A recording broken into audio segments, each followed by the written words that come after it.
Hello everyone, आज की video में हम डिस्कस करेंगे people development and environment (PDE) के मोस्ट इम्पॉर्टेंट क्वेश्चंस। तो चलिए स्टार्ट करते हैं आज की वीडियो। क्वेश्चन नंबर 1 है, विच of the following is the primary objective of the Ramsar convention?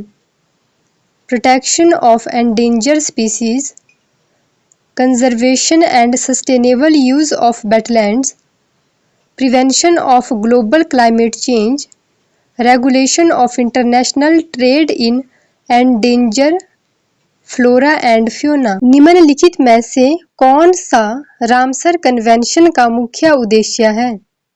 लुप्त प्राय प्रजातियों की सुरक्षा, आर्द्र भूमियों का संरक्षण और सतत उपयोग, वैश्विक जलवायु परिवर्तन की रोकथाम, लुप्त प्राय वनस्पतियों और जीवों के अंतर्राष्ट्रीय व्यापार का विनियमन। Right answer is option B. Conservation and sustainable use of wetlands. आर्द्र भूमियों का संरक्षण और सतत उपयोग। Ramsar convention, formerly known as the Convention on Wetlands, is an international treaty adopted in 1971 in Ramsar, Iran, with the primary objectives of the conservation and sustainable use of wetlands.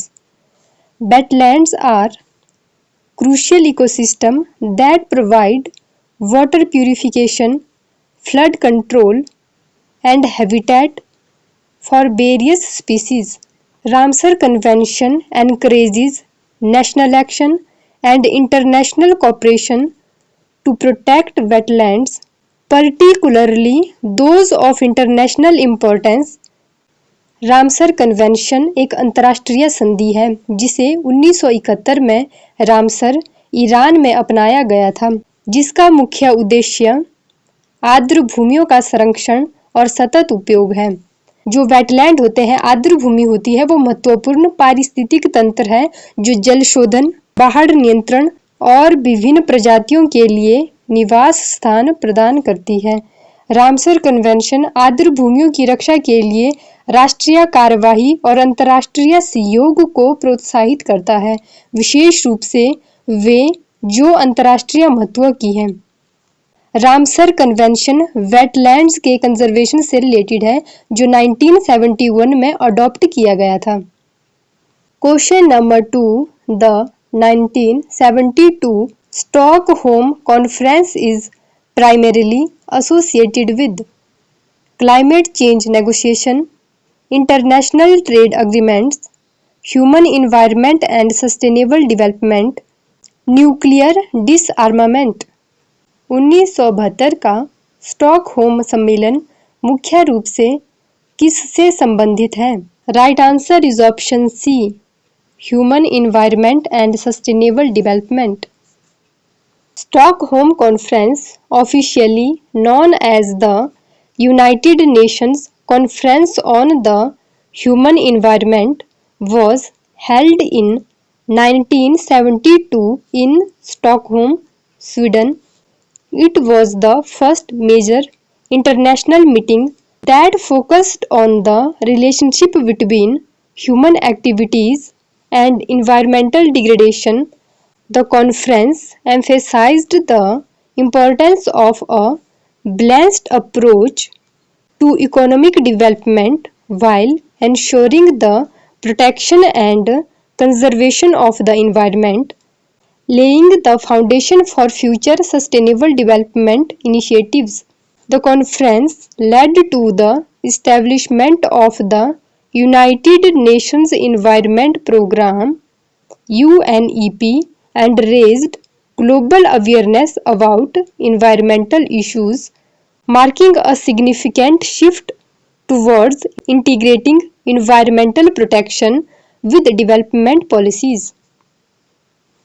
Stockholm सम्मेलन, जिसे औपचारिक रूप से संयुक्त राष्ट्र मानव पर्यावरण सम्मेलन के रूप में जाना जाता है, 1972 में स्टॉकहोम, स्वीडन में आयोजित किया गया था। सम्मेलन ने आर्थिक विकास, और पर्यावरण संरक्षण के बीच संतुलित दृष्टिकोण की आवश्यकता पर जोर दिया और भविष्य के सतत विकास पहलुओं की नींव रखी।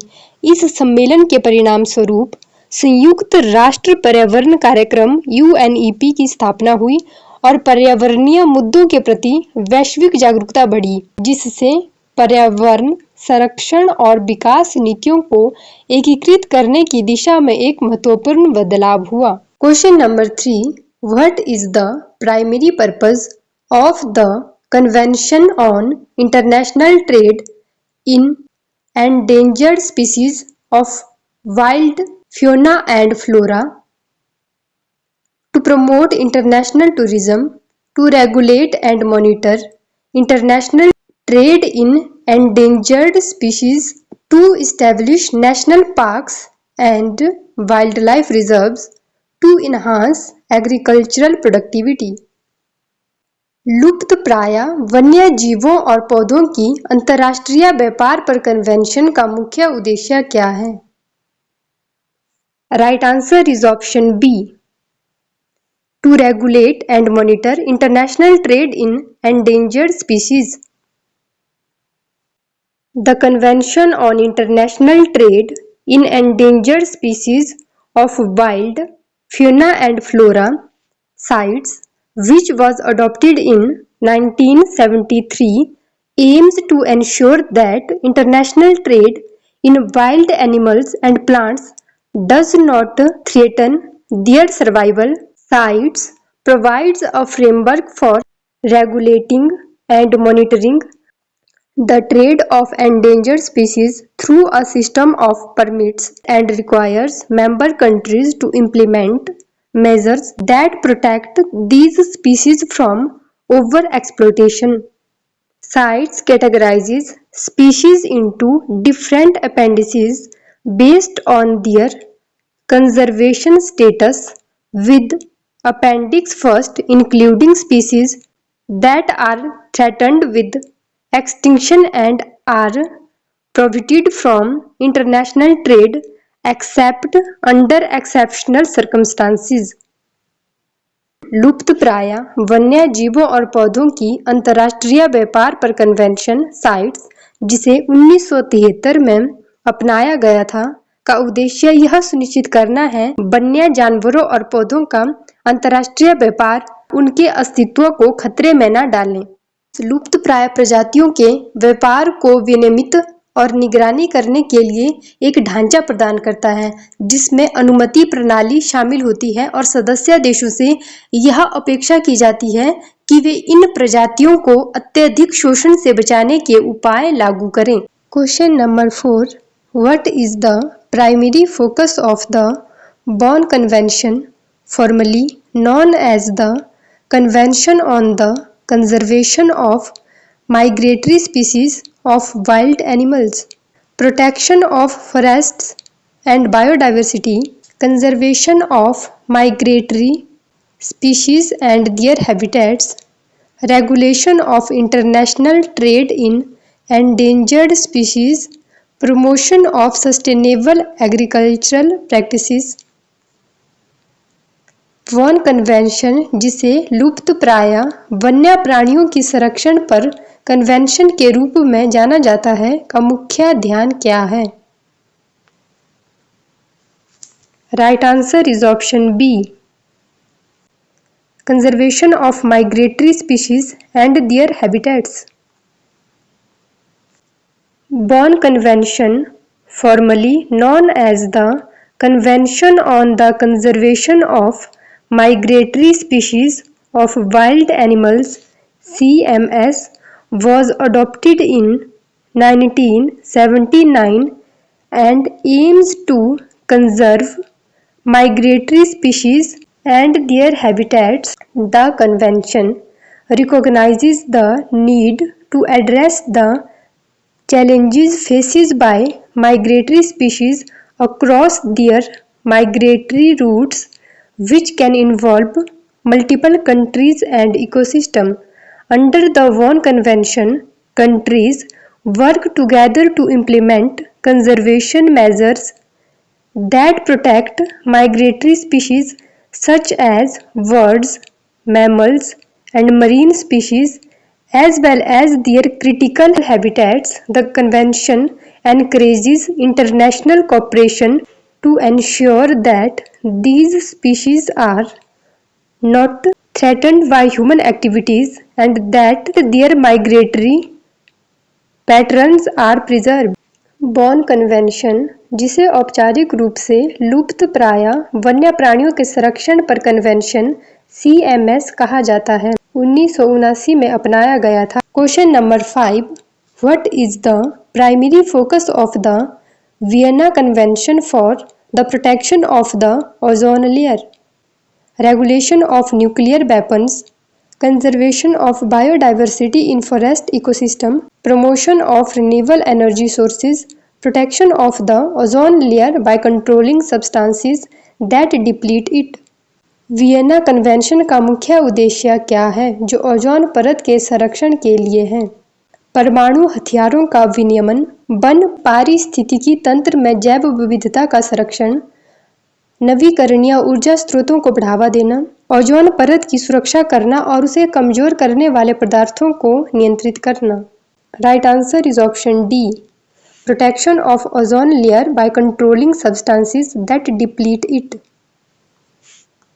Vienna convention for the protection of the ozone layer adopted in 1985 aims to protect the ozone layer by regulating the substances that contribute to its depletion.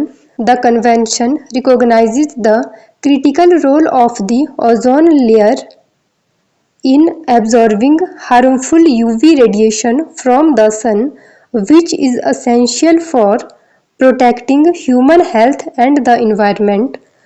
The Vienna Convention led to the groundwork for subsequent agreements, most notably the Montreal Protocol, which specially targets the reduction and eventual elimination of ozone-depleting substances such as chlorofluorocarbons and halogens. Vienna convention को 1985 में अपनाया गया था। इसका उद्देश्य ozone परत की रक्षा करना और उन पदार्थों को विनियमित करना है जो इसकी कमी का कारण बनते हैं।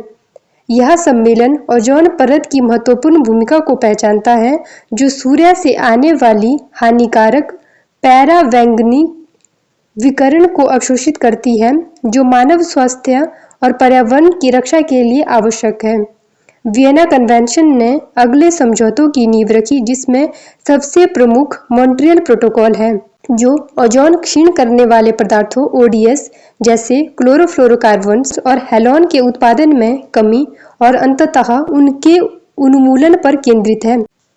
Question number 6, which of the following statements about the Montreal protocol is not true? The Montreal Protocol aims to phase out the production and consumption of ozone-depleting substances. It was adopted in 1987 and has been ratified by all countries in the world. The protocol establishes legally binding commitments for developed countries to reduce ODS by 50% by the year 2020. The Montreal Protocol has been amended several times to strengthen its provisions and add new substances. Montreal protocol के बारे में निम्नलिखित में से कौन सा कथन सत्य नहीं है? Right answer is option C, the protocol establish legally binding commitment for developed countries to reduce ODS by 50% by the year 2020। ये स्टेटमेंट मॉन्ट्रियल प्रोटोकॉल के बारे में करेक्ट नहीं है, इसीलिए इसका राइट आंसर है option C. Option A, the Montreal protocol aims to phase out the production and consumption of ozone depleting substances एकदम करेक्ट स्टेटमेंट है। And B, it was adopted in 1987 and has been rectified by all countries in the world. A भी Montreal protocol के बारे में true statement है। And D, the Montreal protocol has been amended several times to strengthen it's provisions and add new substances, ये भी Montreal protocol के बारे में ट्रू स्टेटमेंट है, लेकिन ऑप्शन सी मॉन्ट्रियल प्रोटोकॉल के बारे में ट्रू स्टेटमेंट नहीं है, इसीलिए इसका राइट आंसर है ऑप्शन सी।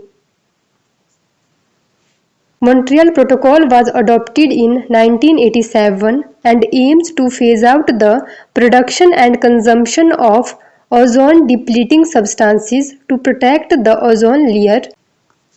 मॉन्ट्रियल प्रोटोकॉल को 1987 में अपनाया गया था और इसका उद्देश्य ओजोन परत की रक्षा के लिए ओजोन क्षीण करने वाले पदार्थों के उत्पादन और खपत को चरणबद्ध तरीके से समाप्त करना है। Question number 7, which of the following statements regarding the Kyoto Protocol is not correct? The Kyoto Protocol legally binds developed countries to emission reduction targets. It introduced market-based mechanisms such as emission trading and clean development mechanism. The Kyoto Protocol applies to all countries, both developed and developing, without any differentiation. The first commitment period of the Kyoto Protocol was from 2008 to 2012. Kyoto protocol के संबंध में निम्नलिखित में से कौन सा कथन सही नहीं है? क्योटो प्रोटोकॉल विकसित देशों को उत्सर्जन में कमी के लक्ष्यों के लिए कानूनी रूप से बाध्य करता है। इसने बाजार आधारित तंत्रों जैसे उत्सर्जन व्यापार और स्वच्छ विकास तंत्र की शुरुआत की। क्योटो प्रोटोकॉल सभी देशों पर लागू होता है, चाहे वे विकसित हो या विकासशील, बिना किसी भेदभाव के। क्योटो प्रोटोकॉल की पहली प्रतिबद्धता अवधि 2008 से 2012 तक थी। Right answer is option C. The Kyoto protocol applies to all countries both developed and developing without any differentiation। ये क्योटो प्रोटोकॉल के बारे में इनकरेक्ट स्टेटमेंट है।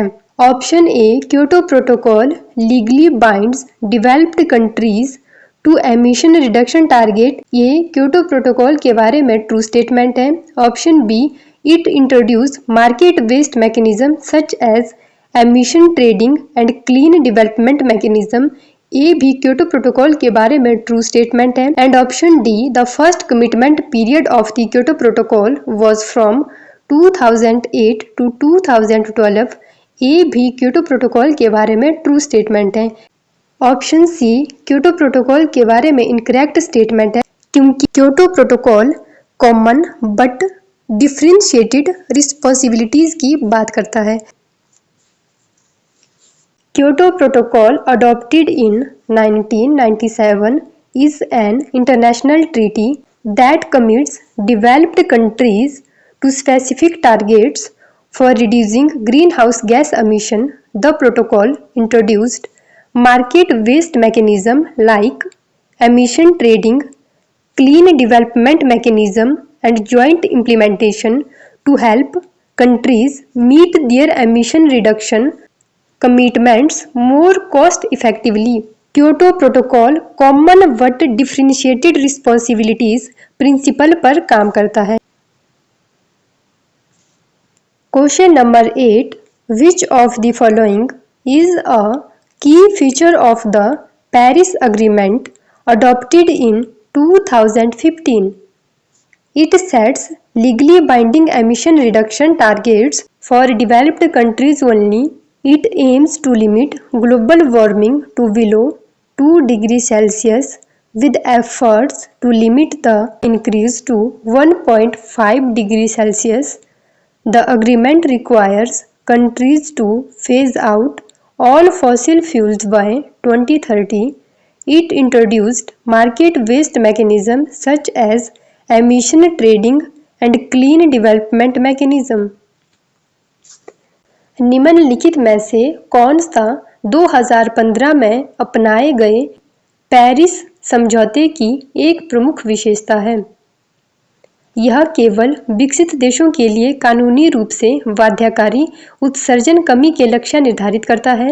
इसका उद्देश्य ग्लोबल वार्मिंग को 2 डिग्री सेल्सियस से नीचे सीमित करना है और इसे 1.5 डिग्री सेल्सियस तक सीमित करने के प्रयास किए जाएंगे।